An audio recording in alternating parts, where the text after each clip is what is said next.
Bonjour à tous! Aujourd'hui, une petite vidéo pour vous expliquer et vous parler de la sophrologie, qu'est-ce que c'est et surtout comment je l'utilise. Alors, la sophrologie, petit historique, ça a été créé dans les années 60 par le docteur Caicedo, qui était un médecin, un neuropsychiatre, et qui a créé cette discipline parce qu'il cherchait quelque chose pour soulager ses patients de la douleur.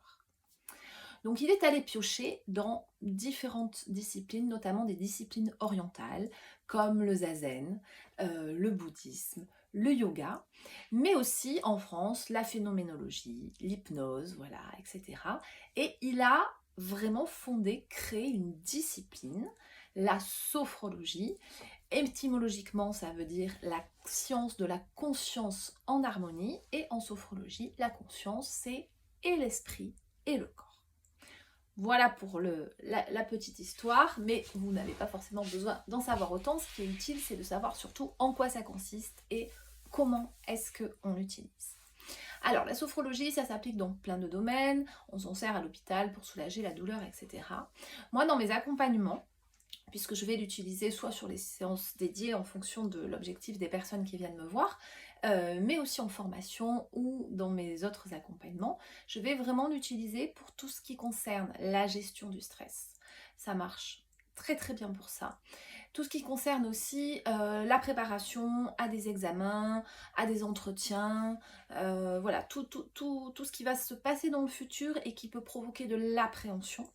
Et puis également aussi pour tout ce qui est reprise de confiance en soi, travailler sur ses ressources. C'est quelque chose qui sert énormément. Donc, la sophrologie, comment ça se passe? En fait, cette discipline, donc comme je vous le disais, où Caicedo est allé piocher dans plein d'autres disciplines, d'autres orientations, va utiliser des mouvements du corps, va utiliser la respiration et va utiliser les visualisations, l'imagination. Pourquoi? Parce qu'en fait, comme je le dis souvent, et les personnes que j'accompagne et qui me connaissent le savent bien, nous avons trois dimensions. Nous avons une dimension psychique, très présente en Occident, mais nous avons également une dimension corporelle et une dimension émotionnelle. Parfois, les personnes, parce que notre culture pousse à ça et donc notre éducation aussi, sont coupées de leur dimension corporelle, de leur dimension émotionnelle et sont plutôt du coup dans leur dimension mentale uniquement. Et c'est là que des problématiques de stress, d'angoisse, d'anxiété, etc. peuvent surgir. Parce que pour trouver un équilibre, en fait, pour être en équilibre, on ne peut pas se couper d'une de ces dimensions. Voilà, c'est comme presque si on se coupait un bras. Donc l'idée, c'est vraiment d'avoir une conscience de nos trois dimensions et puis de les utiliser au quotidien. Et c'est ce que la sophrologie va permettre. La sophrologie, par les mouvements qui sont souvent des tensions détentes du corps, va permettre de se reconnecter à sa dimension corporelle, c'est ce qu'on appelle le schéma corporel. Se reconnecter à sa dimension corporelle, prendre conscience des sensations de son corps. Ça permet de revenir concentré dans l'instant présent. C'est-à-dire que si je porte mon attention sur ce qui se passe dans mon corps, sur mes ressentis corporels, mon petit vélo dans la tête, là, il va s'arrêter de tourner et je vais être vraiment centrée sur le moment présent, sur l'instant présent. Et ça, c'est extrêmement apaisant. Et c'est ce qui permet justement beaucoup de travailler sur le stress. Parce que quand vous permettez à votre mental enfin de se reposer en portant attention à votre corps, ça va vraiment vous libérer l'esprit et vous apaiser. Et puis c'est intéressant aussi de porter attention à son corps, parce que le corps, les sensations du corps nous donnent plein de renseignements aussi, hein. La douleur par exemple, c'est un renseignement, c'est une alerte, et donc c'est important d'écouter son corps, et quand on est trop dans le mental, on ne va pas écouter les signes qui sont envoyés par le corps. En cas de burn-out par exemple, souvent le corps il va vous envoyer plein de petits signaux, mais si vous êtes juste ici, vous n'allez pas les écouter, vous allez être coupé de ces sensations et donc vous n'allez pas y faire attention, et c'est comme ça qu'on peut après aller sur des choses qui sont plus embêtantes, en tout cas en termes de maladie. D'où l'intérêt vraiment de revenir aux sensations du corps.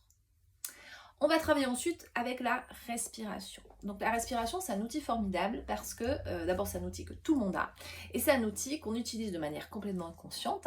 Vous respirez tous les jours, tout le temps, sans y porter attention.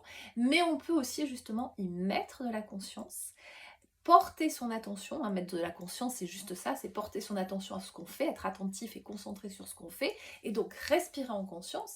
Et c'est ce qui va vous permettre d'utiliser cet outil de la respiration, soit pour vous apaiser, soit pour vous dynamiser, en fonction de ce dont vous avez besoin. Et enfin, dans la sophrologie, on va utiliser les visualisations. Donc, visualisation, c'est quoi? C'est utiliser son imagination pour soit revivre des moments du passé, soit envisager des moments du futur. Et dans les visualisations, c'est vraiment une méthode qui va permettre de travailler donc sur la gestion du stress et surtout d'aller en fait récupérer des ressources que l'on a tous en soi, que vous avez en vous, et pouvoir en prendre conscience et les réutiliser. Et on va vraiment coupler cette imagination, ces visualisations avec les émotions, la sphère émotionnelle, pour remettre en fait cet imaginaire dans le corps, le ressentir, parce que l'émotion, elle va se traduire au niveau physique par des sensations. C'est ce qui va permettre vraiment de faire le lien entre le mental, le physique et l'émotionnel, et c'est ce qui va permettre le changement, la spirale vertueuse en fait, le cercle vertueux. Voilà. Voilà un petit aperçu de ce qu'est la sophrologie et de comment je l'utilise. Donc si vous voulez tester, n'hésitez pas. Vous pouvez aller sur mon site internet où j'ai mis à disposition des séances de sophrologie qui sont entièrement libres d'accès et que vous pouvez écouter notamment pour vous apaiser. Voilà. Et puis, n'hésitez pas à venir me voir au 44 rue Bayard pour tester ça en séance.